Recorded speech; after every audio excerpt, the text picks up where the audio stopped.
Vamos a ver, el gran argumento de los negacionistas es que a la Reconquista no se le llamó Reconquista en ese momento, pero es que, claro, no les cuentan los lectores que la palabra no existía en el latín. Una nación sin historia no es nación, sí. Pero es que ahora, Dios mío, la aldea global, todas las mañanas se levanta un tonto a ver cómo puede demostrar su superioridad moral vomitando su odio contra alguien, o sea... Pero la España romana se puede decir que es España. Claro que sí, hombre, ¿y cómo le vas a llamar? Mira, ahora tengo un... También se puede decir España musulmana. No, No, porque no diré que es la anti-España, es que no puede haber dos Españas al mismo tiempo, distintas. Aquí hubo que hacer una reconquista. Les fastidia hablar de la España de los Reyes Católicos, pero no pueden soportar que no se hable de la España de Abderramán III. Que la gente, o sea, piensa que todas las religiones son iguales y que Mahoma es pues como un Jesucito. Yo vengo de una tierra que durante siglos, hasta hace 150 años, éramos los españoles más españoles de todos los españoles. Los descendientes de Tubal. Porque además, por encima de la nación está la civilización. ¿Cuándo nace España? La conversación con Javier Rubio Doncé. Hoy tengo conmigo a un gran historiador. Es un privilegio para mí poder charlar un rato con él. Es, como digo, un gran historiador, no lo digo yo, lo dice un buen amigo mío como es Pepe Sotochica, que ha pasado por este canal, al que le he entrevistado. Y es un medievalista reputado, don Armando Vesga Marroquín. ¿Cómo estás? Pues bien, encantado de estar aquí. Muy bien. Voy a empezar a bocajarro con la primera pregunta. ¿Cuándo nace España? Bueno, yo no tengo ninguna duda y lo he escrito con época romana. Es un parto violento, o sea, y es un fenómeno nuevo de eso que yo creo cada vez más importante, porque la historia es un sistema caótico. Entonces lo preterintencional no pretendían los romanos crear, pero crearon. A ver, yo tengo ese libro, Hispania, la primera España, en donde el nacimiento de España se ha puesto en todas las fechas, en todas las épocas, antes de los romanos. En este sentido, debo decir que España no es Iberia, porque los griegos no sabían que era una península. Que no sabían que era una península, incluso extendían España hasta el Ródano, la costa francesa. Y fueron los romanos, hacia el año 200 aparece por primera vez Hispania, y ¿que esa España es muy poca España? Bueno, depende. Con respecto a los negacionistas, que nace España pues con la Constitución de Cádiz o no ha nacido, está abortada, y realmente y hablan de esencialismo y ya te ponen la etiqueta, argumentos no, pero te ponen es que es esencialismo hablar de esto o de Recaredo o... Me consta que a ti te han puesto esa etiqueta muchas veces. Bien, vale, esencialista. A ver, vamos a ver, el esencialista eres tú. ¿Por qué niegas que la Hispania romana es España? ¿Porque no tiene una esencia? ¿Que has decidido tú que...? A ver, o sea, yo en la serie esa nunca me he preguntado cuál es la esencia, porque no es un asunto científico. Yo me limito... Habla Armando de esta serie de libros, creo que son ya 11, ¿no? 11, ya está completa. Empieza con la España romana, Hispania, la primera España, el estudio histórico definitivo sobre el nacimiento de España. Bueno, el subtítulo lo puso el editor, o sea que es como la de Adrian Goldsworthy, Julio César, la biografía definitiva. Sí. Eso en el texto... Queda bien. Bueno, pues tiene 11 libros, el último es sobre la edad contemporánea. Yo aquí en la oficina creo que solo tengo 3, a lo mejor tengo alguno más perdido por ahí. Pero en casa tengo el resto. Luego tiene muy bien. Sobre la Reconquista, tomo 1 y tomo 2, la restauración de España. Bueno, y el último de todos, que salió hace poco, es la Edad Contemporánea, que creo que está en 2 tomos. Sí. Y es España en la Edad Contemporánea, no es España contemporánea. A ver, no es una historia de España, es una historia de la hispanización. De la misma manera que hablamos de romanización, de islamización, de indoeuropeización, creo que, y así se hacen los países. O sea, franceses, no sé cómo se diría, pero bueno, en el caso de España tenemos hispanización. Y es una serie que intenta mostrar lo que es España en cada momento, sin entrar en el tema de la esencia. Y frente a los negacionistas que son esencialistas, vamos a ver, era yo con 6 meses. Y si alguien me viene diciendo, pero ¿cómo puedes decir tú? Pero si tú entonces no eras... Y a lo largo de mi vida, o sea, he cambiado varias veces de forma de ver. Ahora no lo veo las cosas lo mismo que hace 20 años. O sea, seguramente ningún átomo de tu cuerpo de ahora es el mismo que el que igual en alguna neurona, o sea, sí, ningún átomo es... eso, el fantasma en la máquina, el gran problema, ¿qué soy yo? Porque evidentemente no soy ninguno de mis 10 a la 27 átomos que me componen, pero es que es absurdo. Con 6 meses era yo, o sea, y la Hispania romana, pues no se parece, pero es que desde entonces, sin solución de continuidad, ha habido una España. Ha habido una España y además ha sido, a diferencia de Francia, que no le ha quedado otro remedio, o otros países, aquí hubo que hacer una reconquista. O sea, es que además tenemos eso.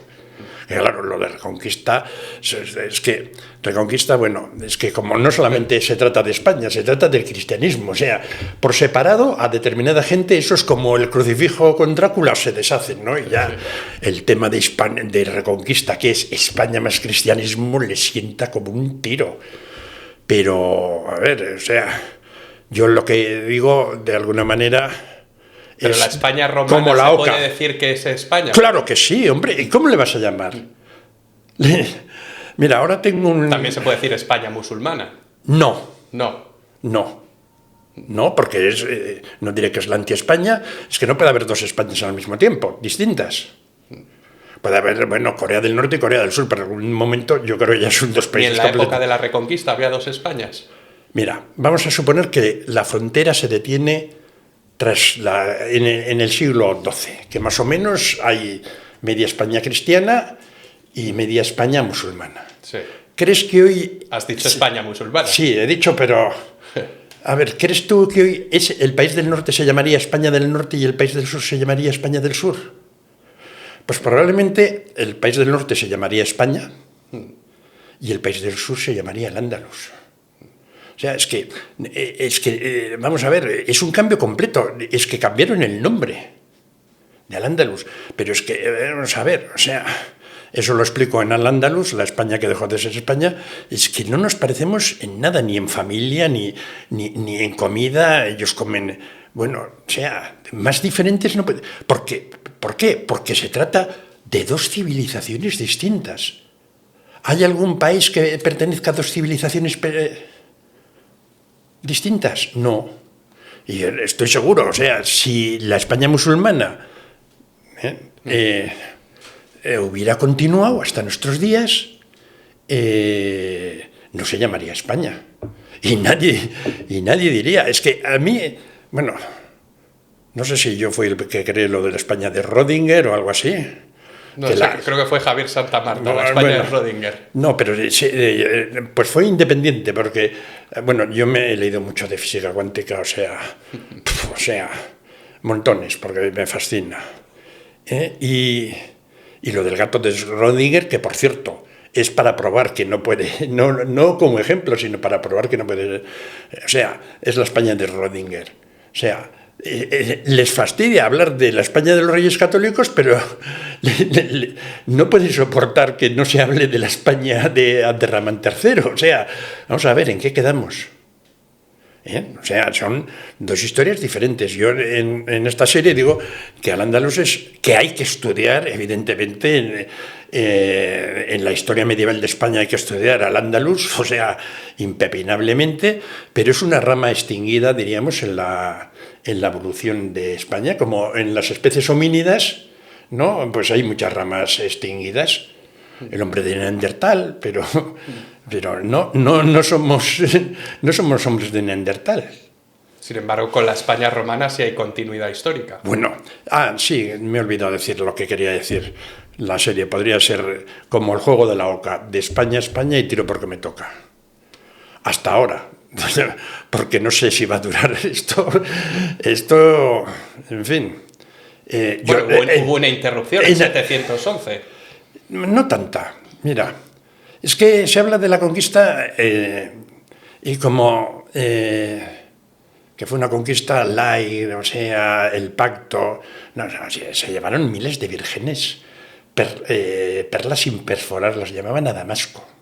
Fue una conquista muy sangrienta. Menos que la romana, porque si ha habido una conquista sangrienta de España, ha sido la romana. Oh, pues se me ha ido el santo al cielo, no sé de cuál había sido. De la España romana estábamos hablando. De menos que la España... Bueno, sí, la España romana es España también. Claro. Bueno, claro. Y si hay continuidad histórica. Sí, lo de la continuidad histórica. A ver, el reino visigodo no que ya está el 725, Esto de que fue pactos, la península ibérica yo creo que termina de conquistarse en el 719. Seguramente ya ha surgido Pelayo. Probablemente en el 718, la rebelión de Pelayo es el 718. O sea que ni siquiera hay un hiato sino que en el mismo ya surgió. Que seguramente Pelayo... Volvemos a lo preterintencional. Según las crónicas, fue por un lío de faldas. Su hermana, el gobernador Munuza, pero bueno, también la caída de España había sido por un lío de faldas de Rodrigo con, ¿cómo se llamaba? Con Florinda la Cava. Sí. Y... O sea, entramos ya en el mito. Ellos iban a lo que sea, a lo suyo, pero a ver, lo importante es verlo desde el siglo XXI. Y de aquello, enseguida en las fuentes, en cuanto son locuaces, ya hablan de restaurar, que es mucho más que reconquistar España, restaurar. Yo no tengo la menor duda, y además, para todo el mundo, que sepan que Península Ibérica no aparece hasta más o menos 1820.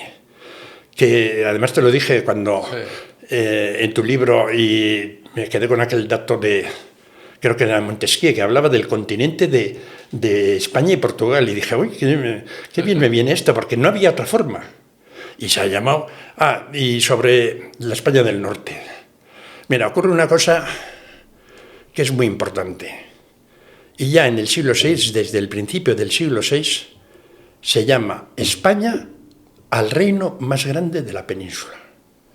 El reino visigodo, en las fuentes francas, lo llaman España antes de Leovigildo que conquistara Galicia. Luego hay una confusión de que muchas veces en las fuentes cristianas vamos a España. No, vamos a ver, estos conceptos tenían varios significados, ¿no? Cada vez que aparecía una geografía nueva no le inventaban un nombre. Y en el reino de Asturias... España es toda la península, pero también el estado más grande. Es posible que, discutible, pero es posible que Sancho III el Mayor, le llaman ya Res Ibericus, es que claro, empieza a ser muy grande. Y ya con Alfonso VI, con la conquista de Toledo, es que pasamos de unos reinos que no tenían nombre, porque el reino de Asturias no tiene nombre, y lo vemos en el escudo de España, cuando en realidad todo nació ahí, no tenía nombre, y pasamos de el reino en León, en tal, a el imperio hispánico. O sea, ¿por qué? Porque era el territorio más grande, y por eso en el siglo XXI, si hubiera una España, digamos, tendría el nombre de España. Como tenemos una Macedonia que no ocupa toda Macedonia, y si me pongo a pensar, aparecerán un montón de ejemplos de estados actuales con un nombre que les gustaría ser mucho más grande de lo que es hoy actualmente. Bueno, voy a preguntarte ahora sobre la Reconquista. Ya has hablado tú un poco de Reconquista. Sí. ¿Es un término válido, sí o no? Yo ya sé la respuesta, sí, pero bueno, quiero que lo argumentes un poco. Bueno, voy a fumar, que no me toca. Adelante. No me toca, pero es que quiero ser políticamente incorrecto. ¿Tienes fuego? Sí, tienes fuego. Digo que no me toca porque últimamente, sobre todo, vapeas. El vapeo. Y este cigarrillo sería el de después del café de la tarde. Pero mira, como está en un hotel que no me dejaban fumar, pues mira. O sea... Aquí estás como en casa, Armando. Es increíble, que cada vez tenemos más derechos. Por no contar, no sabe el espectador el problema que hemos tenido ahora para el parquímetro. Ha sido terrible. Ha sido terrible. Bueno, sí, porque los alcaldes ahora funcionan como faraones y toman medidas impresionantes. Bueno, lo de la Reconquista. Vamos a ver, el gran argumento de los negacionistas es que a la Reconquista no se le llamó Reconquista en ese momento, pero es que, claro, no les cuentan los rectores que la palabra no existía en el latín. No existía en el latín, entonces no podían utilizar llamar Reconquista porque no existía en el latín. Aparece creo que en el francés a finales de la Edad Media y tal. Ellos hablan... Carlos de Ayala creo que identificó en una crónica... Sí, es un japas, sí, es verdad. Reconquisiera o algo sí, así. Sí, el verbo, pero no el... Sí. Pero bueno, pero es que no existían. No existía, o sea, no... Y se le llamó restauración. Entonces, mira, yo con los nombres... O sea... A ver, no estamos en la época de San Isidoro, el cratilismo, de que los nombres tienen que tener relación. Los nombres, o sea, los nombres tienen utilizaciones, no significados, y utilizaciones a lo largo del tiempo. Entonces, bueno, yo he soportado toda la vida de llamar feudalismo a un sistema que poco tiene que ver con los feudos. Pero es que lo que no tiene sentido es empezar y decir, no, este nombre, mira, lo he dicho muchas veces, el átomo se puede dividir. Pero los científicos no han perdido nunca el tiempo en hacer congresos. ¿Cómo llamar al átomo? Les importa un bledo. Y en la física cuántica llaman sabores a unas propiedades físicas que no tienen nada que ver con eso. Y creo que esas propiedades las llaman amarillo, rojo. Bueno, los 6 quarks. Está el quark encanto, que no es que sea encantador. O sea, tratar de cambiar... las palabras las podemos matizar y tal en el texto, pero a ver, ahora nos entendemos con Reconquista. Bueno, si quitamos Reconquista, ¿qué ponemos? Porque las palabras nuevas ahorran palabras. Ahorran palabras. Y, bueno, alguno no lo entiende en el debate ese de la Reconquista, que no existía la palabra, pero bueno, tampoco tenemos la palabra para el olor a pies. Y el olor a pies existe y lo podemos describir, ¿no? Bueno, pues... el asunto es que... Podríamos llamarlo restauración, pero es que ya cuando hablamos de restauración es otro proceso histórico. La gente entiende la restauración de Cánovas, claro. Que por cierto fue muy poca restauración. Que la gente se olvida de eso, no fue la restauración del sistema de Isabel II. Por eso tendríamos que decir ya la restauración de la Edad Media. Realmente fue la restauración de la monarquía, eso es lo que se restauró, porque el sistema de Cánovas es completamente, bueno, no completamente distinto, pero muy distinto. O sea, por eso digo que tendríamos que decir restauración de la Edad Media. Ya son más palabras. Ya. Entonces Reconquista es una palabra más corta y todos nos entendemos. Mira, solo me han invitado una vez, solo he ido una vez a América, que me invitaron de una universidad para dar un ciclo de conferencias, y lo primero me llevaron a una radio. Y en la radio, viene a hablar de la Reconquista. ¿Y qué opina de Morillo y tal? Yo ya para entonces sabía que en Colombia la Reconquista es cuando España, el único ejército que envió, que lo envió en 1815, 10.000 a todo un continente. O sea, Napoleón no había podido con 300.000 soldados en una península, y España pretendía, y no mandamos más soldados que esos 10.000, porque esa guerra de independencia fue una guerra civil entre americanos. Y me empiezan a hablar y le llaman Reconquista, hablan de la Reconquista al periodo en donde España efímeramente restableció el poder en Colombia. Y eso es la Reconquista para ellos. Y no me voy a decir yo a discutir con un colombiano, oye, ¿cómo le llama Reconquista a esto? Pues es un término... O sea, que ellos se entienden con él. O sea, es que hay palabras malsonantes bueno, un montón de palabras. Sería volver a esto, a San Isidoro. Pues Vascón tendrá que venir de vaca vaceo. Entonces los vascones eran los vaceos. Y nada, a mí me parece que es un tema evidente. O sea, y que por eso cuando se dice, no, es que España... pues no sé, hay un libro, El año que nació en España, que ha aparecido hace poco, ¿no? No sé, Pedro Insúa puede ser, 1228, Pedro Insúa, sí. o tal. Sí, que lo sitúa en época de Alfonso X el Sabio. Bien, es la fecha de o nacimiento. España nació en Covadonga, que es una frase de don Claudio, el mejor historiador que ha habido en el siglo XX, sin duda, y español, pero se contradecía, quizás porque cuando tú te metes con el término nación, que yo he intentado evitar, porque es la palabra nación, o sea, eso sí que es cuántico, nación es como quiera cada uno, ¿no? Yo lo que creo que lo que crean los países es vivir juntos, tener la misma historia. Y yo prefiero hablar de comunidades históricas, que también Navarra es una comunidad histórica, ¿no? Pero bueno, sabemos a distintos niveles. Entonces, Sí, porque cuando muchas veces se habla del nacimiento de España, tú has hablado de la España romana, no quiere decir que eso fuera un Estado-nación, como los de... No era Estado. No era Estado. Pero mira por dónde. Bueno, el Estado era Roma. Pero mira, es que hay cosas muy... Primero que apareció la palabra hispaniense, que no es lo mismo de hispano, o sea, hispaniense para cosas hechas, el gladius hispaniense, vamos, la espada esa. Oye, que caso único, Vespasiano dio al mismo momento el derecho latino a las dos, a la ulterior y la citerior. O sea, que había algo y que evidentemente... pues, a ver, las identidades suelen ser falsas, o sea, y yo no quiero meterme en la identidad española, pero ya había una identidad, más o menos falsa, pero una identidad que como daba orgullo, claro, la gente ya se sabe, la gente le gusta arrimarse a un buen árbol, y es que era una palabra, española ha sido una palabra, digamos, positiva. Sí. Ya con los visigodos tenemos que somos el pueblo elegido, lo dice Julián de Toledo. Hemos sustituido al pueblo judaico.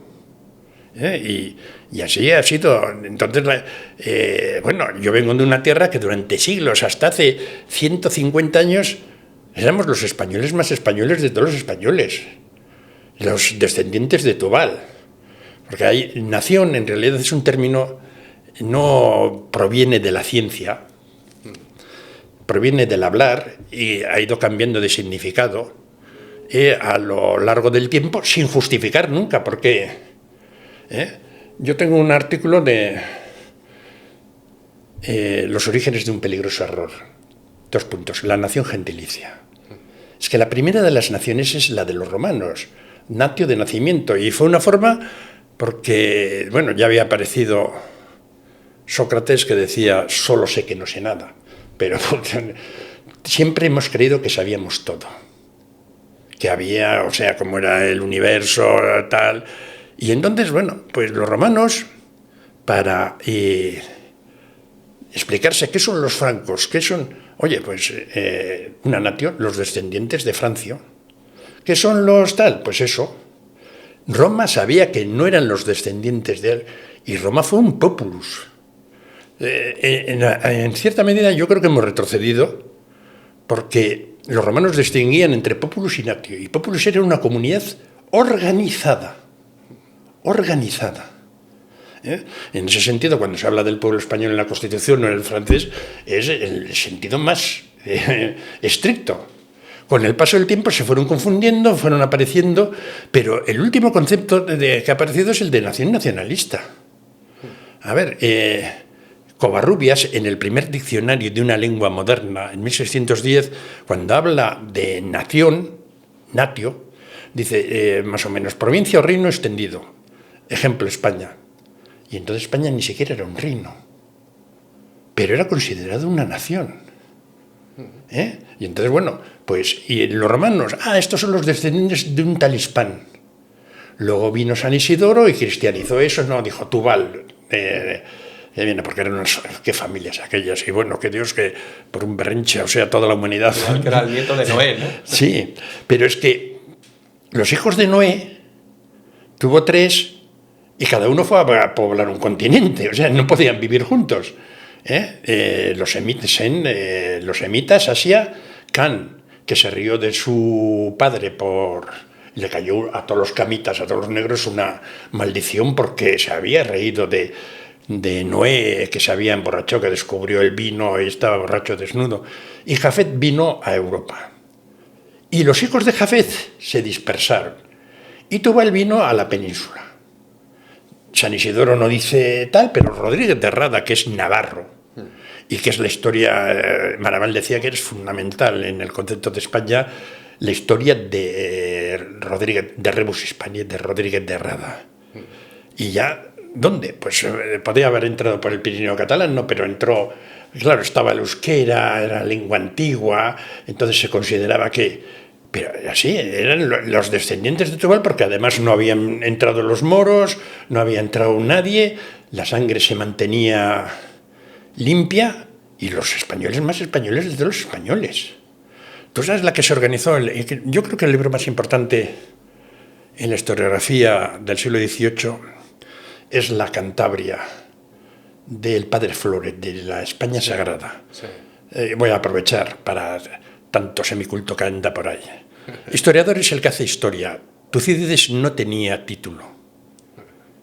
Hay muchos que... y yo, por mis manos han pasado muchos que tienen el título. Y bueno, o sea, no voy a hablar de todo lo que he prevaricado aprobando exámenes, con la presión que había. Y era el que más pencaba, o sea, y aún así. ¿Y qué te voy a decir? El padre Flórez no era... Pero historiador es el que hace historia, o sea, y puede ser cualquiera. Y el primero, Heródoto, no cursó la carrera de historia. Y además también es el padre de la geografía, o sea, vamos a eso. Es que la historia arreglada como tal es pues una yo cosa creo que muy moderna. Yo creo que muy moderna, o sea... Bueno, ya el siglo XIX se la llama el siglo de la historia, que es con relación al nacionalismo, porque una nación sin historia no es nación. Sí. De ahí, pues, cómo se manipula la historia, etcétera, etcétera. Pero cuando Flórez dijo, no, la Cantabria no es el País Vasco. Porque, o sea, desde el reino de Pamplona se le llamó el reino de los cántabros. O sea, el error viene de muy antiguo.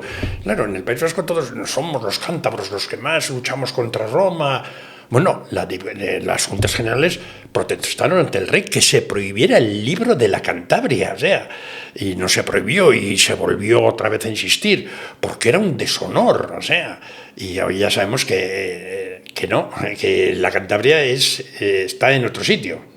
Bueno, pues hasta ese punto llegaron los vascos del pasado. ¿Por qué? Pues porque ser español entonces daba prestigio. Y bueno, ¿cómo se llama? Hay una anécdota famosa de Cánovas. Hemos llegado, la recoge Galdós, hemos llegado a... Vamos a redactar quiénes son los españoles, que no se puede redactar en ninguna parte. O sea, es que partimos, en el caso de Estados Unidos, ¿quiénes? La gente, los que están, y punto. Los que están, o sea, no puedes empezar a decir... Es que en el momento que tú definas algo, excluyes. Y ya pues, no va a alcanzar. Entonces, bueno, y hay una... y creo que más o menos Cánovas, ceceando, dijo, ponga los que no pueden ser otra cosa. Pues ahí ya... es que España viene... Las élites españolas vienen autoflagelándose desde el siglo XVII, por lo menos. Si no es ya desde el siglo XVI. Y hemos llegado a donde hemos llegado. O sea, es que... Por decir todas estas cosas, ¿a ti te consideran un historiador esencialista, nacionalista, españolista? A ver, yo soy antinacionalista. Sí, es verdad. Tengo escrito más de una vez que las naciones son los padres. Los padres nacionalistas. Que nación es un concepto... O sea, es que...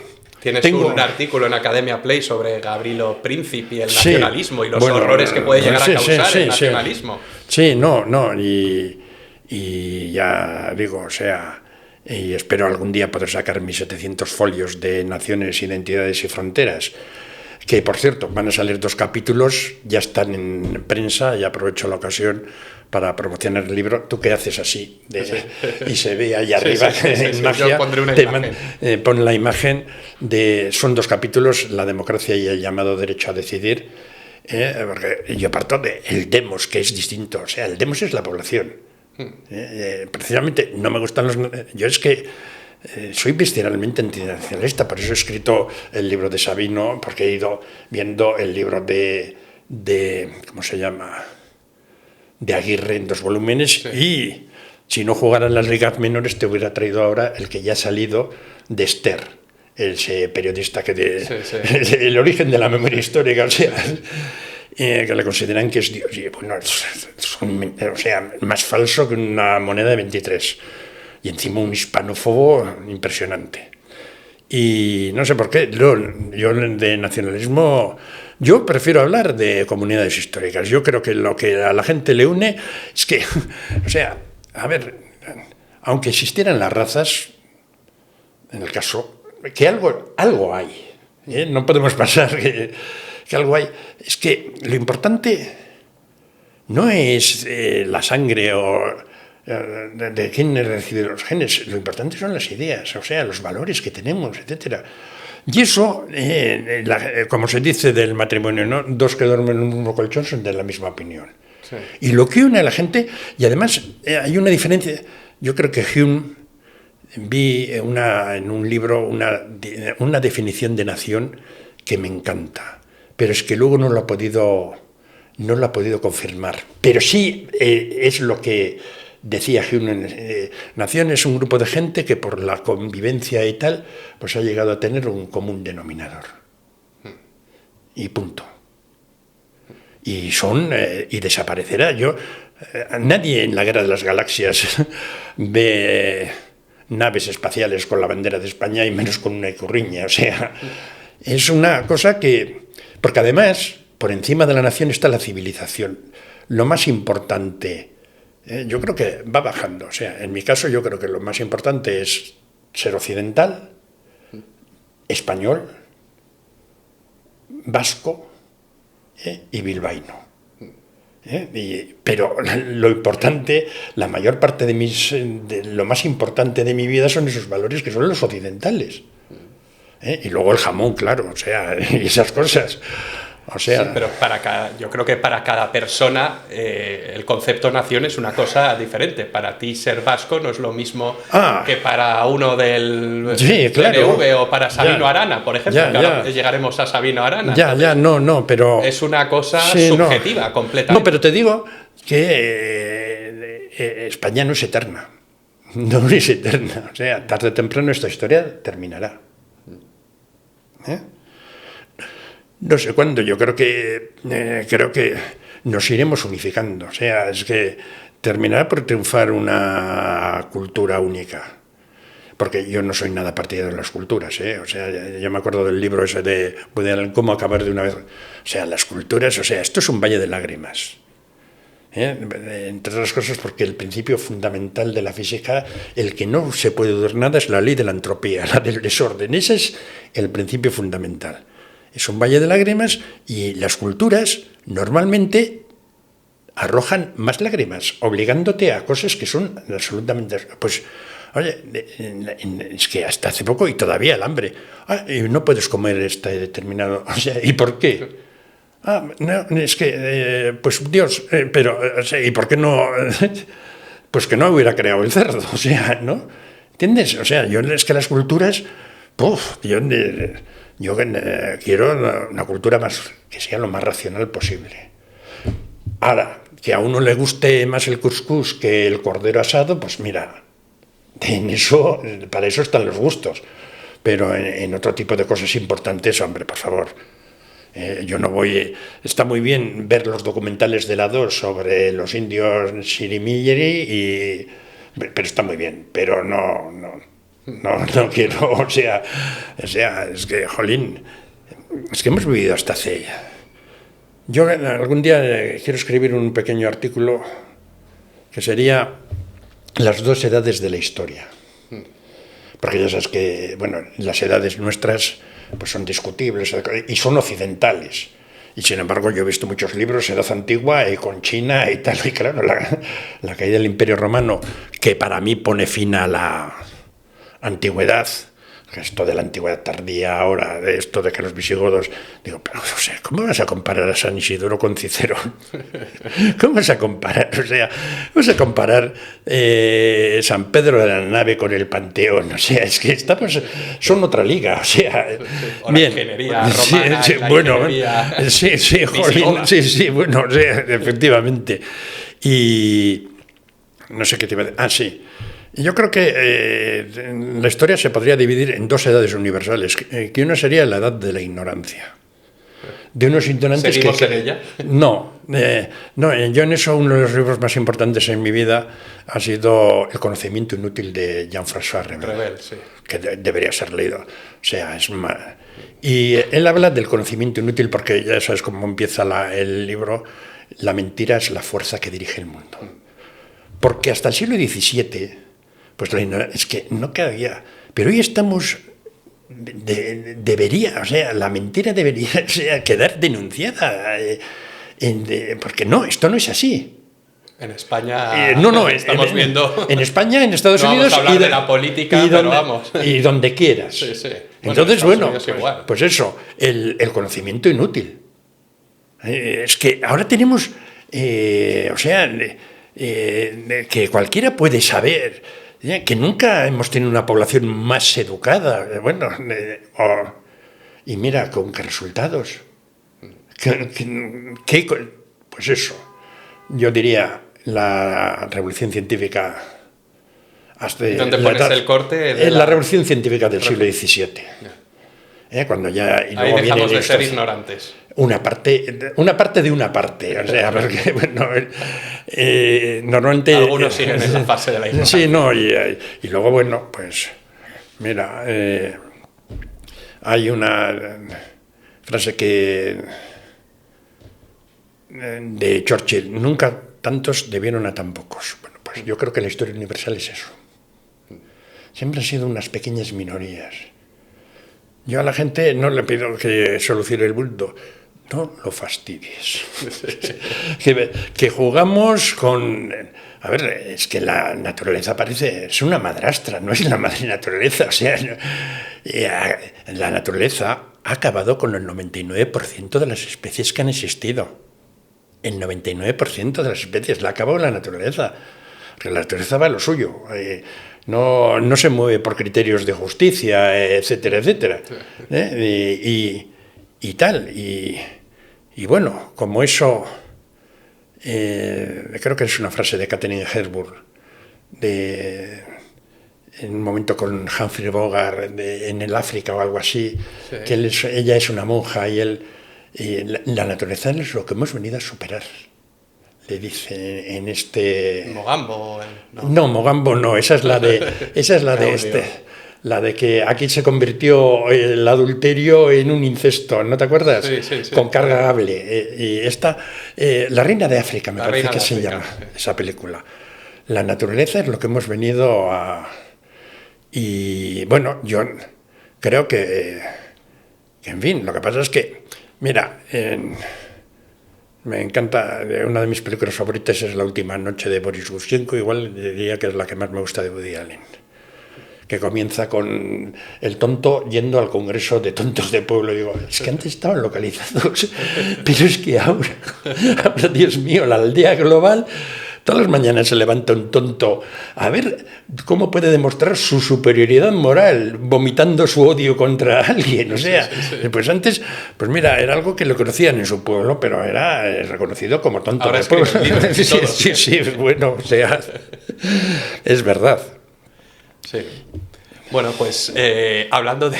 Bueno, no, sí, vamos a hablar de tontos. Hay un libro, yo sé que a ti te gusta mortificarte mucho leyendo escritos abominables, históricos, y los estudias además, y los que yo creo que tienes muy bien estudiado no solo a los autores que admiras, sino a los que detestas. Sí. Entonces quería preguntarte, por ejemplo...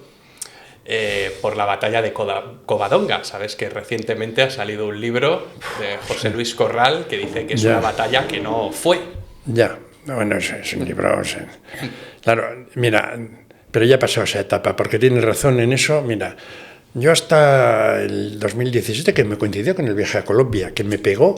O sea, cuando estaba en el aeropuerto para volver a España, estaba en pleno. Yo hasta entonces, mira, te he de decir que el Teleberry de las 9 para mí era sagrado. Me lo veía siempre. Sí. Y bueno, o sea, bueno, en su día hubo momentos, pero es que ahora lo han superado. O sea, es que siempre, ahora Radio Televisión Espantosa ha superado aquellos Teleberrys, ¿no? Y además porque te están dando la matraca todo el rato. Y veía, y leía, y tal. Y por eso, bueno, pues mira... otro libro que tengo en prensa, que acabo de corregir, y ya está mandado a las galeradas, es Verdades, Falsedades y Mentiras, sobre la conquista española de Navarra. 602 en la bibliografía, páginas hechas. Son cientos de mentiras, pero cientos. Todos murieron, no murió ninguno. Bueno, genocidio, o sea, no te puedo ni contar. El genocidio español en Navarra, genocidio. Y así, y bueno, y leía mucho, y por eso, bueno, pude hacer el libro de Sabino Arana, porque lo había...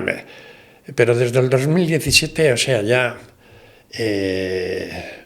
no, es decir, hoy ni se me pasaría por la imaginación escribir un libro contra el de Covadonga. Yo creo que va a ser un libro que sin ninguna repercusión. No tiene ninguna repercusión, no sabe, o sea, fíjate... que cuando lo miré por encima, porque tenía una conferencia en Covadonga sobre la batalla de Covadonga, voy a mirar, pues es que los autores están mal citados. Y llega un momento a la fecha de la batalla, que es discutida, y la del 722. Y dice, bueno, Ramón Menéndez Pidal. Y yo, ¿Ramón Menéndez Pidal? Yo pensaba que era don Claudio Sánchez Albornoz, pero pensé que es un individuo que escribe un libro, pues es que... Oye, Ramón Menéndez Pidal nunca habló, Nunca habló de eso. Y es de don Claudio Sánchez Albornoz, que además puso hasta la fecha, el 28 de no sé qué, porque... Pero lo dice a lo mejor por la enciclopedia esta, la Menéndez Pidal, que a lo mejor hay No. Hay un artículo ahí de otro historiador. No. Es que es... A ver, este hombre en una historia de España, que es un magnífico libro, título. Si yo algún día pudiera escribir una historia de España, que no creo que haga nunca... le pondría eso, no historia de España, sino una historia de España. Y este hombre lo hizo, con ese título. Pero, jolín, o sea, considera que Alfonso I ocupó el Valle del Duero. O sea, te cargas la despoblación del Valle del Duero, el desierto estratégico, el que las ¿cómo se llama? Las aceifas tuvieran que desviarse hasta Medinaceli porque no podían atravesar un territorio despoblado. Dices, pero ¿esto cómo es posible? O sea, claro, me dices, no, pues es que es de historia medieval, no es de historia moderna. Y bueno, a mí me dijo Yello Balbás que en un libro confundía a los seleucidas con los selyúcidas. Bueno, sí. Pero todo el libro, o sea, era un libro sobre, creo que sobre los selyúcidas o sobre los seleucidas. A ver, el libro ese... Bueno, primero... Una novela, más bien. Que al final, lo de Covadonga creo que son 50 páginas. Todo lo demás es para hablar del fascismo, del franquismo. Sí, el franquismo, tal. Este tiene una frase de principios de 2001, diciendo que el medievalismo español es fascista. O sea, que la mayoría, o sea, literalmente. Y publicada en inglés. Pero bueno, o sea, yo... Y ahora no haría... Sin embargo, por ejemplo, Alejandro García San Juan, catedrático en la Universidad de Huelva, cuando se refiere a los pseudohistoriadores, se refiere a lo mejor a ti, a Pepe Sotochica y otros, a él ni lo nombra nunca. Sí, seguro. Pero, a ver, no, hombre, pues, entre ellos no hay fuego amigo nunca. O sea, porque dices, bueno, vale, yo puedo haber metido la pata porque es muy fácil meter la pata en historia. O sea, tienes que controlar... O sea, mira, hace poco me puse a hacer un trabajo sobre Estilicón para un artículo de Academia Play, porque iba a salir una recompilación mía de los estudios del siglo V. Digo, bueno, pues para cuando esté lo mando. Y enseguida empecé a escribir, oye, tal, y le consulté al editor, pues lo vetemos, aunque ya esté bueno, y voy en el folio 40, a la mitad. Yo que creía que sabía, porque me parece un personaje fascinante, etcétera, es que veo que todo lo que había leído, o sea, es que no se hace, las obras de síntesis no se hacen, o sea, es que, y me ha pasado con varios artículos de Academia Play, que digo, tengo que ir terminando a mirar termino en las fuentes. Que mira, también, aparte, no sé, ahí veo los píxeles, ¿no? Es decir, una imagen se puede ir reduciendo, pero date cuenta que en historia, que la realidad es compleja y se trata de un sistema caótico, bueno, pues mira, tú escribes un libro, vale. El siguiente dice, voy a hacer un capítulo. El siguiente, que está haciendo un manual, pues ese capítulo lo tiene que reducir a un párrafo. Y vendrá el último que lo convierte en una frase. O sea, no es posible ir reduciendo, y sobre todo porque no solamente la sintaxis es una cuestión moral. Se habla mucho de metodologías, como si ahora tuviéramos, como si fuera en física, que con las nuevas metodologías puedes ver. Ahora no hay. Mira, la historia es razonamiento, conocimiento es razonamiento. Y lenguaje preciso. Es lo fundamental. Luego que haya otras... Pero no se va a descubrir el Mediterráneo, que nos va a permitir ver lo que no veían los historiadores que nos han precedido. A no ser que de repente pues, aparezca una crónica del siglo XIV que te cuente muy bien, o imagínate, don Claudio hablaba de una crónica perdida del siglo VIII. Imagínate que aparece eso. Pues eso nos permitiría... Pero mediante nuevas exégesis y todo esto. ¿Qué opinas de todos esos que hablan de historia superada con Claudio Sánchez Albornoz o historia obsoleta? ¿Crees que en el fondo están intentando reescribir la historia a su gusto? Mira, yo tengo un artículo sobre la lectura crítica de las crónicas asturianas de 70 folios, de 70 páginas, de 5 autores que hablaban de eso, la lectura crítica, la interpretación literal mía, de Sánchez Albornoz, etc. Bueno, pues es que... y crítica, yo decía, y digo en un momento determinado, yo he criticado más a Claudio Sánchez Albornoz que estos 5 autores. El caso del rey Nepociano, tal, pero... Yo sin Sánchez... Pero con argumentos, obviamente. Claro. Pero don Claudio Sánchez Albornoz, es que para mí, yo no le conocí, me hubiera gustado, pero es que yo leía sus libros y su argumentación y sus notas a pie de página, y yo de eso he vivido. Y le he podido corregir algunas cosas. Pero lo admiras. Sí, yo lo admiro. Y esto de la lectura, hay que partir de la lectura, o sea, la interpretación si fijas, literal. Los que intentan desmontar de alguna manera a Sánchez Albornoz no lo hacen con argumentos, lo único que hacen es ponerle adjetivos a Sánchez Albornoz, que sí, franquista no fue antifranquista, pero te dicen que es nacionalcatólico, es muy cristiano, sí. Entonces ya con eso está destruido. Y muy patriota, pero el caso de que lo dice. Pero luego hay otra tendencia que habla de que hay que conocer la intención de los autores que estás escribiendo. Y a mí eso me parece una interpretación penosa de los historiadores, o sea, como que los historiadores son falsarios. Mira, para empezar, las crónicas asturianas, ¿cuántas las leían? O sea, es que como si fuera, no sé, el telediario de la UNO. No, o sea, es un texto que las crónicas medievales no mueven el mundo, o sea, las leían 4 para estar ahí pensando, y entonces el juicio de las intenciones.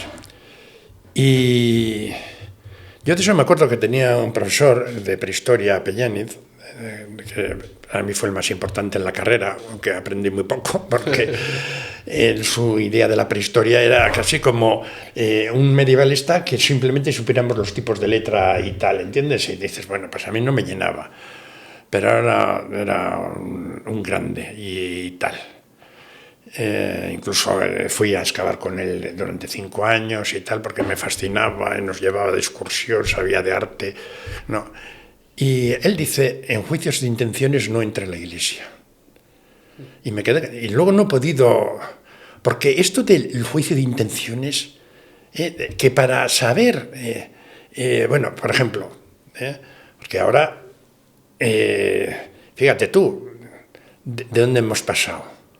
De vasconizar a cántabros y astures y hacer que fueran irredentos, ahora resulta que los vascones también eran romanos y tal, ahora va el péndulo por ahí. Y entonces hay que mirar con qué intención Fredegario mencionaba, todos son tópicos que se entienden. Yo digo, o sea, es que no puedes demostrar. Y luego con Karl Popper descubrí que, bueno, eso creo que se llama sociología del conocimiento. Esto es que empiezan a... yo recuerdo una amiga que terminó en Francia en la universidad y con su profesor que hablaba de un autor y daba su interpretación. Y resultó que al final del curso fue ese autor. Y se quedó asombrado de la interpretación. Yo, no, esto... Oye, que el otro no, porque esta gente, o sea, valor, o sea, no se arredra, o sea, no, tu subconsciente, no dijo, oye, soy un... No, yo creo que hay que partir de la interpretación literal, que los textos solamente con otras fuentes se pueden contradecir y cuando están solos, pues hay que juzgar el contexto, etcétera, pero lo que no me vale es decir, no, es que mira... Fredegario era un facha y entonces decía cosas de fachas. No, eso no puede ser. Que igual resulta que al final estamos engañados y que lo que nos ha quedado, los testimonios que nos han quedado, pero es que no se puede hacer la historia de otra manera, o esto o nada, decir, no, mira, no merece la pena perder el tiempo porque nunca vas a saber realmente qué pasó en el siglo V. Claro, los juicios de intenciones es mucho más difícil intentar escrutarlos en unos textos de la Edad Media que son muy pocos, son muy fragmentarios. Sin embargo, por ejemplo, tú sí, por ejemplo, lo has hecho de un personaje que es un personaje contemporáneo, que es Sabino Arana. Tienes un libro que es el pensamiento de Sabino Arana a través de sus textos. Pero claro, yo cojo los textos y no... Pero es que son diáfanos, o sea... Claro. La verdad es que, bueno, he sacado, o sea... Es que, en fin, cuando hablas apenas como estos... pero no sabes tú lo que hubiera sido el Estado vasco de Sabino Arana. Bueno, primero hubiera sido... Háblame de Sabino Arana, vamos con él. ¿Cómo fue escribir ese libro?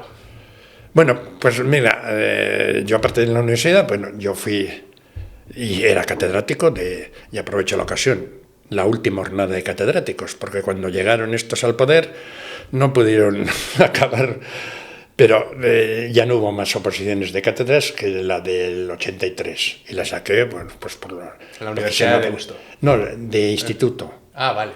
Que se cargaron, nos dejaron extinguirnos a los catedráticos de instituto, que, oye, Antonio Domínguez Ortiz, Antonio Machado, o sea, pero esto ya es la meritocracia, acabaron. Luego, con respecto a la LOC, se convirtieron a unos individuos por un concurso de méritos muy raro en catedráticos, entonces se hablaba de catedráticos de pata negra, yo sería un catedrático, y luego los catedráticos de nombre, y bueno, y daba historia contemporánea de España, que realmente me permitía mucho más de que la historia contemporánea de España que yo vi en la universidad, que eran 3 horas a la semana, 3 horas a la semana y con menos días de clase. Y en cambio, bueno, pues ahí me permitía hablar 4, prefiero eso que explicar historia medieval en un trimestre de España y el universo. Y bueno, y yo siempre intento dar la materia con apuntes, los propios. Nunca me ha gustado ningún libro. Cuando lo intento no he podido seguir un libro. Yo creo bueno, esto no está en las programaciones, son unas tonterías todo esto, las programaciones, etc. Usted lo que tiene que exigir al individuo que se presente qué es lo que da. Pero si va a dar el libro de no sé qué, que bueno, algún día te contaré que una vez me llamaron de Anaya y me di cuenta de los errores que para hacer la parte del País Vasco, sí. Y tuve que hacer los errores, pues era espantoso, qué errores, o sea, bueno, impresionante. Y entonces cuando llegaba Sabino Arana, pues estaba pues los textos y explicaba su pensamiento. Entonces, bueno, iba a hacer un artículo que habría salido en Historia 16, pero justamente quebró. Sí. Y estaba con las imágenes, porque ya sabes que yo, para mí las imágenes son muy importantes. Y claro, ahora contigo puedo mandar cualquier imagen que la pones, porque, o sea, con el editor que tenía yo quería el puente de tal, pero no tenía la imagen de pagar los derechos de autor. Claro. Bueno, y entonces iba a hacer ese artículo. Me pongo y ya cuando pasé de los 60 folios dije, bueno, pues esto lo convierto en un libro. Claro, ¿dónde lo voy a colocar? Porque cuando me cerraron Letras de Deusto, etcétera, empecé a escribir libros que no publicaba. O sea, por eso ahora estoy publicando tanto, que la gente pensará que lo hago con inteligencia artificial, pero son textos que tengo terminados. Y me puse a hacer eso y me salió el libro. Pero no hago juicio, es que se retrata el solo. Y lo mismo pasó con Aguirre, que a continuación iba a hacer un artículo sobre Aguirre, porque me quería contar, simplemente es que me parece muy gracioso Aguirre en Berlín, un sucedido único que es muy significativo y que solo he visto parangón y está publicado en Academia Play, Aguirre en Berlín. Ese en principio iba a ser, y ha salido un libro de dos volúmenes. Empiezo a leer y digo, pero a mí me recordaba a Antoñita la Fantástica. O sea, primero siempre se cree de todos los planes que puede haber, el que más le conviene. Y luego unos problemas. ¿Cuál es el octavo? ¿Cuál es el mandamiento de no mentir? ¿El octavo? No lo sé, no lo sé. O el cuarto, unos problemas con ese mandamiento que me han salido 2 folios. Digo, 2 volúmenes. Y luego porque, jolín, en la universidad hay una cantidad de viudas de Aguirre que digo yo, ¿pero esto qué es? O sea, ¿cómo pueden? Y de esa descubrí a Esther, que yo lo conocía, que Esther, el periodista, tal. Y empiezo a leer, que también está en la Academia Play, Esther racista, Esther falsario, y ahora con la publicación del libro pues he publicado La batalla de Machichaco, que debería haberlo metido, pero quería hacer a partir de ahora algo distinto para Academia Play. Pero he visto que algunas veces se promocionan las cosas poniendo un capítulo directamente, ¿no? Sí. Lo de la batalla de Machichaco, que habrás visto, o sea, es que no puede mentir más. Y además es que es absurdo lo que cuenta. Que estaban... Cuenta un poco qué es la batalla de Machichaco. Bueno, la batalla de Machichaco es que un enfrentamiento de unos pesqueros armados con 2 cañones con el crucero Canarias. O sea, es que no es ni batalla ni es nada, o sea... Y además que no fue, los pesqueros lo que intentaron fue huir, o sea, no. Y además cada uno por su cuenta, no llegaron a combatir. Bueno, al final sí, el Donostia con el otro, pero bueno, te cuenta lo siguiente, o sea, la cantidad de muertos, y finalmente se lanzan una lancha, están ahí metidos y no, bueno, en vez de meter cosas, meten granadas, o sea, en vez de meter útiles para... Y vienen los del Canarias a rescatarlos y empiezan a lanzarles bombas porque, claro, caer prisionero era caer muerto y se les acaban las bombas y entonces, pero bueno, o sea, pero es que eres idiota o qué. Pero ¿cómo puedes contar una cosa así que no tiene ningún sentido? Que a los tíos que vienen armados en lanchas a rescatarte les tiras bombas y estás esperando y ellos esperan a que se les acaben las bombas para recogeros y llevaros al barco. O sea, hay que ser muy idiota para creerse eso. Pero sin embargo, bueno, tienes a Paul Preston, que son los 10 libros fundamentales de la guerra civil. O sea, ese y 9 más. Pero bueno, de alguna manera... Ese libro lo empiezo con una cita de de Goebbels de su diario. Sí. Llegará un día en donde ser periodista será lo más despreciable. Yo creo que ya llega. Sí, bueno, vamos a decir, sí, bueno, es que las PES, políticos, pedagogos, periodistas, al final lo más sano son las putas. O sea, de P, o sea, yo sé que las PES, porque los pedagogos, o sea... ¿Y qué te iba a decir? Y de ahí salió... Porque, bueno, el editor, que luego no me lo ha editado, el de Letras Inquietas, me dijo, oye, podríamos sacar un nuevo libro y inaugurar una colección si me haces eso. En principio estaba, pues muy bien, entonces lo he corregido, enriquecido y tal, y he salido eso. George Elster, ¿haces esto? ¿Cómo se llama? Racista, hispanófobo, porque, Dios mío... Igual o sea, que Sabino Arana. A ver, es que fue completamente abducido por Aguirre. Aguirre, yo creo que todo el mundo está de acuerdo en eso, tenía carisma, o sea, caía bien, o sea, era una persona amable, correcta y tal, y todos, o sea, Indalecio Prieto, etcétera, a pesar de... ¿Entiendes? O sea, tenía eso, tenía carisma, hay gente que... pues eso, y él lo tenía.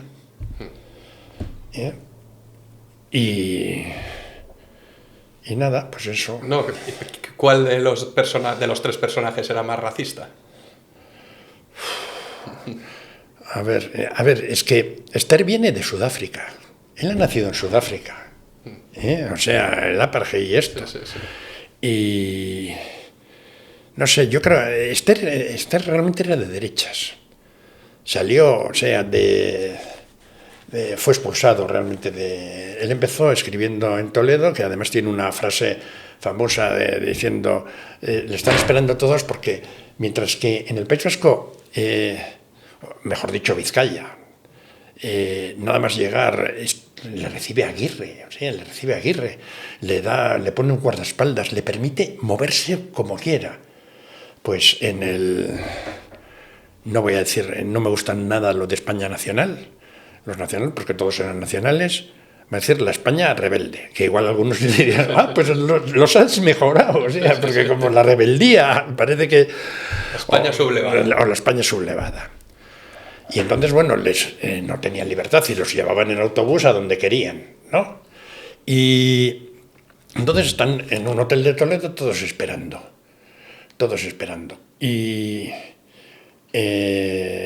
a que salga Esther. Y Esther sale con media hora de retraso y dice, no, es que España, o sea, tiras de la cadena y solo sale mierda. O sea, esto es...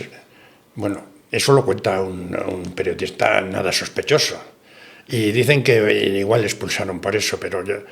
Y Esther realmente es de derechas, le gusta la República porque tiene ese concepto... para los que lean el libro de la democracia, que yo llamo concepto grosero de democracia, que es una cuestión de mayorías, o sea, y cuando llega al País Vasco se reconcilia, porque lo que está viendo en el bando republicano no le gusta nada. Pero en Vizcaya hay orden, las iglesias están abiertas, etcétera, etcétera, y yo creo que eso le hizo... y luego, además, Esther le cuenta que somos la democracia más antigua del mundo. Eso lo cuenta Esther nada más empezar. El País Vasco es que ellos son la libertad, la llevan en los genes y cosas por el estilo. Y yo creo que por eso Esther, al final, intentó con ese libro pues hacer una propaganda de guerra. Es que es propaganda de guerra. Claro, yo no sé, habrá más libros de propaganda de guerra, también del otro bando, pero yo tropecé con ese precisamente por Aguirre y mira, pues salió de una... esta vez no ha sido un artículo convertido en... que iba a empezar un artículo y se ha convertido en un libro. Me suelo extender y tal, y con las notas a pie de página aprovecho la ocasión porque te dice, joder, este tío, mira... Tú si compras un libro mío tienes las dos versiones, como los vídeos, la versión simple y la versión expandida. en donde se te dan detalles adicionales de... Lo dice Armando porque sus libros tienen más notas a pie de página que texto. Sí, no, si al final, y incluso me planteaba, me gustaría hacer notas a pie de página de las notas a pie de página al final del capítulo. Eso sí. Miren, esto es una página, este es el texto de la página, estas son las notas. Y eso también tiene que ver quizás con ser profesor. Mira, antes he abierto que yo a los alumnos les doy los apuntes hechos, ¿no? Y tal. Y claro, porque me parecía penoso y la mitad de mi carrera éramos tíos, o sea, copiando el dictado. E incluso hubo una vez, ya en quinto de carrera, que a la señora se le saltó la página y siguió leyendo y empezó a haber unos murmullos con los chupachos de guanuco, los guanucos, o sea, que dices, bueno... Y tal, y además no te da tiempo a explicar ni la tercera parte de lo que quieres explicar. Entonces los das hechos y entonces ¿qué haces? Pues así empezó la enseñanza en la universidad. Lección viene de lectio. ¿Qué hacía un profesor? Pedro Abelardo cogía un texto de alguien, lo leía y lo iba comentando, ¿no? Y de alguna manera muchas de las notas a pie de página es porque no he sabido meterlo porque normalmente es un discurso. Entonces, claro, si empiezo a meter cosas, rompo la cadena de razonamientos. Luego, que realmente los libros los empiezo a escribir, los tengo ya en la cabeza, o sea, no digo, me voy a preparar, pero durante todo ese tiempo estoy leyendo todo el rato y pensando, y se me vienen ideas. Entonces, bueno, pues tengo que regresar. Si no fuera por el procesador de textos, si fuera la época de Claudio Sánchez Albornoz, que escribías, que tenías que tenerlo todo en mente para empezar a escribir, no sacaría nada. Y luego está esto que te digo, las lecciones, o sea, que dices, bueno, pues yo quiero, es que este dato tiende a sacar, sí. Y por eso, al final, realmente yo creo que si miro en mis archivos la parte del cuerpo de texto de las notas, por eso odio lo del sistema americano, o sea, el paréntesis, Sánchez, 2007, 22. Y que además muchas veces te puedo asegurar que son balones a la grada. O sea, en vez de demostrar algo, digo, Sánchez, vas a Sánchez, a la página 22 de Sánchez, y dices, pero bueno, incluso alguno autocitándose, como que ya lo ha resuelto, y vas y es lo mismo, dice lo mismo. A mí ese sistema parece deplorable. Odioso, sí. Oye, te me estás tapando, Armando, y quiero preguntarte, esta va a ser ya la última pregunta, sobre Sabino Arana. Tú eres vasco, naciste en Bilbao, sí. Y has estudiado bien los textos de Sabino Arana, pero no solo los textos, has estudiado bien al personaje. Sí. Es un personaje odioso, Sabino Arana. Sí. Ha hecho mucho daño a los vascos y ha contaminado a los vascos con un montón de ideas. A ver, yo creo que para mi gusto, no sé qué piensas tú. A ver, es un personaje nefasto en este. Yo creo, no sé, supongo que en el trato personal, o sea, como era de la primera familia, días, sí, no tendría ningún problema, pero luego cuando se ponía a escribir y todo esto, o sea, se transformaba.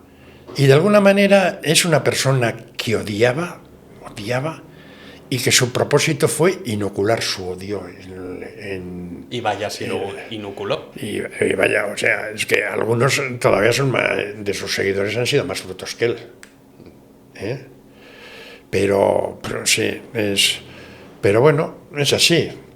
Acuérdate que de Gabrielo Príncipe se ha dicho que es el personaje más importante del siglo XX, porque desde luego nadie tiene una obra, es que esté desde que mató un tío de 18 años, nacionalista, o sea, ignorante. Y hay que decirle a todo el mundo Gabrielo Príncipe es el que desencadenó la Primera Guerra Mundial. Que bueno, y yo me olvido, o sea, cuando salgo digo, tengo que tener en cuenta, menos mal que hay autopista, que la mitad de la población tiene una media de inteligencia por debajo de la media. O sea, y la media no es muy alta, ¿no? O sea, no es muy alta. Y es que te puedes encontrar en un cambio de rasante con un individuo que está adelantando. O sea, son cosas así. Y deberíamos tener en cuenta eso. Gavrilo Princip es que es el responsable de la Primera Guerra Mundial, si no habría Revolución Rusa, de la posguerra que se traslada, que fue hasta el 23, los fascismos y el nazismo, que por cierto para mí son bastante diferentes, el fascismo del nazismo, no habrían aparecido sin la Primera Guerra Mundial. Son consecuencias de Italia y Alemania quedan muy insatisfechas. Consecuencias del nacionalismo, para que luego digan que Armando es nacionalista. El Tratado de Versalles, o sea, que es falso que fuera autodeterminación. Los vencedores, con el territorio de los vencidos, autodeterminaron como les dio la gana a los territorios. A los eslovacos no se les pidió la opinión para formar parte de los checos. Y las colonias se quejaron, oye, y no solamente en los territorios de los vencidos se hizo. La Segunda Guerra Mundial, eso permitió la extensión del telón de acero a Europa Oriental y finalmente las guerras de Yugoslavia. Y hoy Serbia es más pequeña que la Serbia de Gavrilo Princip, el cretino ese que mató al archiduque, además en un golpe de suerte, porque ya estaba tomando un bocadillo. Bosnio, ¿no? Sí, él era bosnio, pero es que en ese momento Austria se había apoderado de Bosnia, porque seguían así, comiéndose países, los imperios. Una buena consecuencia es la desaparición de los 3 imperios, o sea, estaba ahí y mató, y en el juicio, que por cierto fue condenado solo a cadena perpetua y murió en la cárcel, o sea, en el juicio, yo creo que le confundió con un gobernador. Pero el gobernador tenía bigote. En ese momento tenían las cosas claras con lo que respecta a una mujer. Y si tienes bigote, no eres mujer. Y dices, un tío que dice, bueno, es que ha matado a la mujer diciendo que lo confundió con el gobernador. Es que mató al archiduque y a su esposa.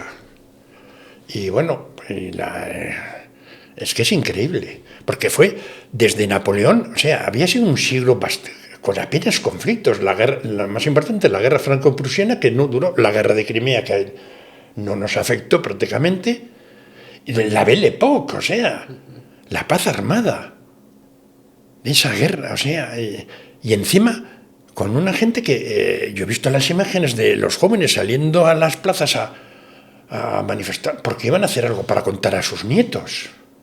Mira, en eso hemos progresado, y en la guerra a todo el mundo le parece espantosa, pero en 1914 las celebraciones, ya era hora, o sea, sí. Gritaron. Muchos recibieron con alegría la llegada de la Primera Guerra Mundial. Sí. Mira, en Alemania, en cambio, no sale la gente a la calle a celebrar la invasión de Polonia, que luego recibieran en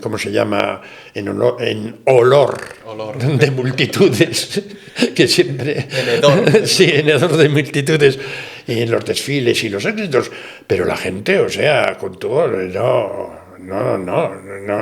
Pero en 1914 es que es impresionante las imágenes que he visto yo de celebrando, oye, que vamos a la guerra, volveré con unas medallitas y contaré algo a mis...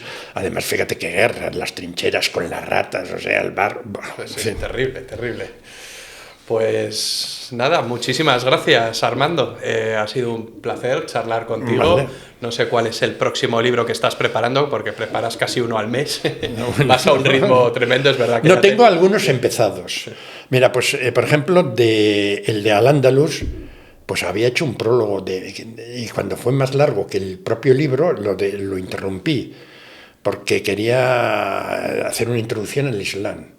Que la gente, o sea, piensa que todas las religiones son iguales y que Mahoma es pues como un Jesucito y tal, y quería explicar, claro, o sea, es que, vamos a ver, o sea, la España del norte y la España del sur no lo puedo. Y cuando ya pasó, y teniendo en cuenta que el editor, en cuanto veía más de tal, se volvía loco, o sea, dije, bueno, pues lo dejo, no sé... Cuando vuelva, ¿qué es lo que voy a hacer? Sí, cuando vuelva lo que voy a hacer es el artículo de promoción para Academia Play muy bien, sobre la democracia, que va a ser la democracia ateniense, que... muy interesante. Y eso es lo que haré. Pero bueno, hace un año nunca hubiera imaginado que iba a publicar un libro sobre Esther. ¿Entiendes? Y hace 2 años sobre Aguirre. O sea, van saltando el asunto es tenerlo en la cabeza. No, pero por ahora tengo base.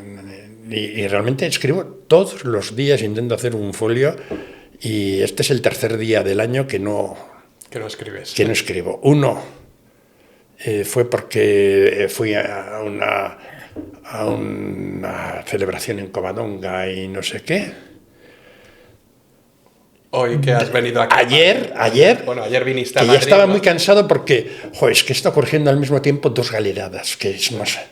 Y justo me dio tiempo. Y entonces habría escrito antes de salir a las 11, que pensaba salir para decir, mira, sí he hecho algo. Y no escribí nada. Hoy que has estado antes con Roberto Vaquero, sí. Esta mañana, ahora estás conmigo y mañana tienes una conferencia. Ya. Oye. ¿En dónde? ¿En Cartagena? No, en Marbella. En Marbella.